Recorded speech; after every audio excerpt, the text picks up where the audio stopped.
Alright guys, after many requests I finally got around to designing these.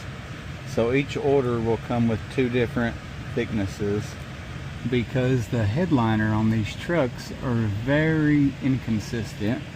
So you'll get a slimmer one and a thicker one.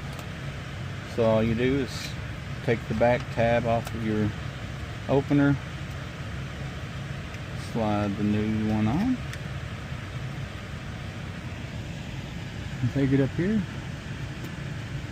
just pop it on like that. Here's what it will look like without your garage door opener up there.